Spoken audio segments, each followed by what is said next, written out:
go to a lighthearted comment. Listen to a home theater system on Saturday. Full Martin Logan 9.1.6. He used all Martin Logan center channel as his Atmos. The thing kicked. Thoughts on using center channels as Atmos? I would imagine that's some sort of MTM, right?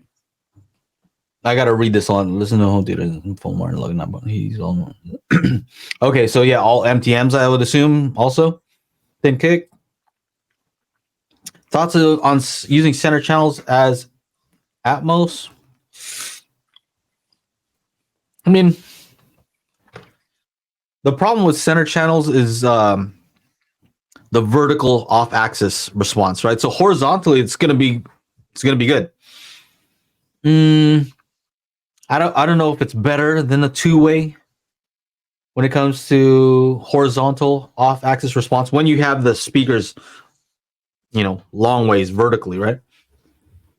But I think the key, and Chana's talked about this before, is when you have all the same speakers, right?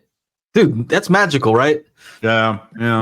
There's a thing when you have all the same speakers, and I think it's what I mentioned earlier, how when you do impulse response alignment, meaning the sound arrives at the speakers, the signal comes out of the speakers at the same time, and they hit your ears at the same time, right?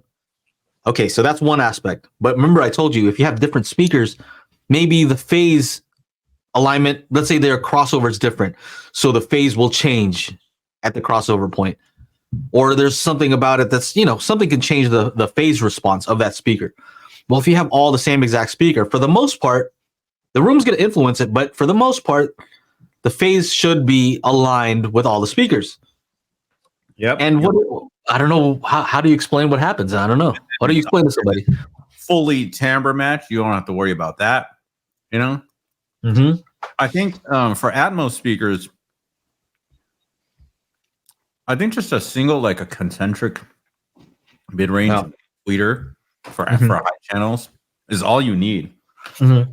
Right. And we're talking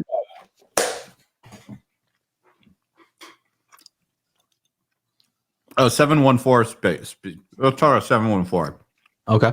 You got 11 speakers, right?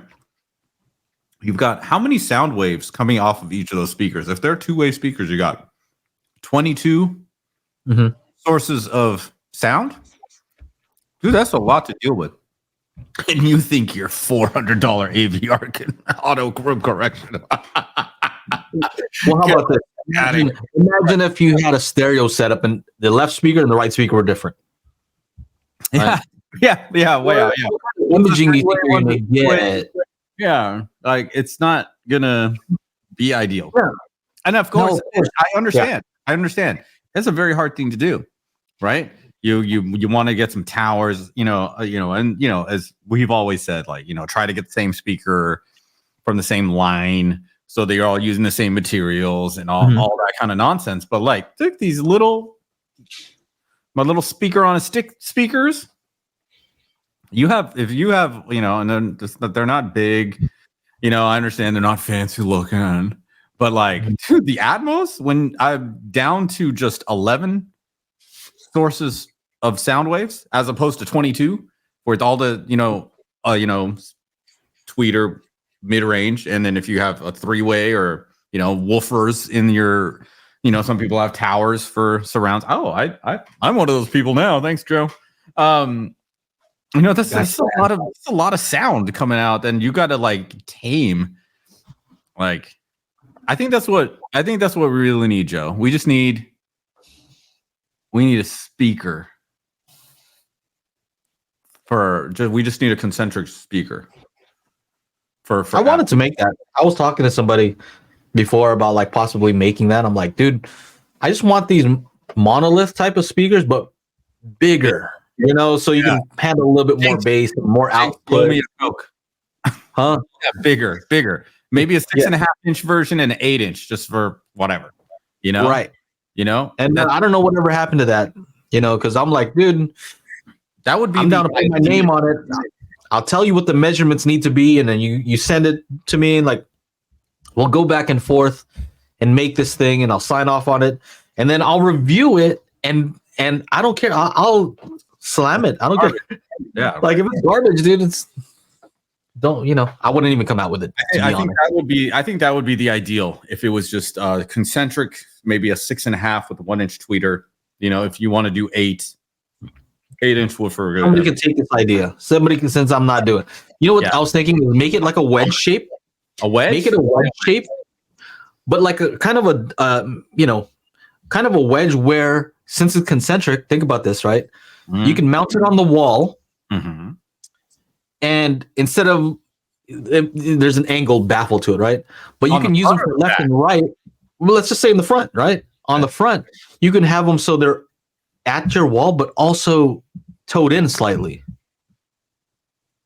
Oh, I see. If you twist it a little bit. You put it sideways. Yeah. They're also angled in.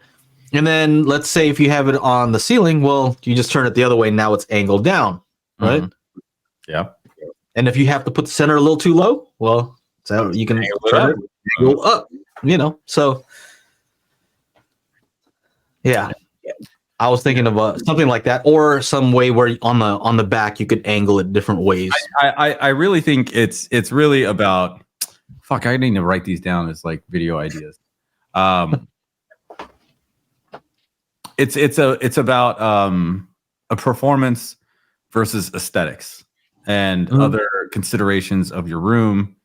I was so disappointed at that 714 setup at Best Buy because the surround backs were up here, and then ear level was the surround left, and then below ear level was the front left. I'm like, why is it in a sloped angle down? And both of them, so when I played my track, it's like, brr, brr. I'm like, that shit's supposed to be level all the way across. Why is it now at an angle? I'm like, this is like, did you really get upset about it? But I was like, really upset. I spent a full fucking month on that track, and this is how you're hearing it. You're hearing it like ass. Like anybody that I'm gonna say this. Anybody that talks about artist intent, director's intent, and they have 2 levels of theater, they're not hearing it properly. That's not how the mixer made it.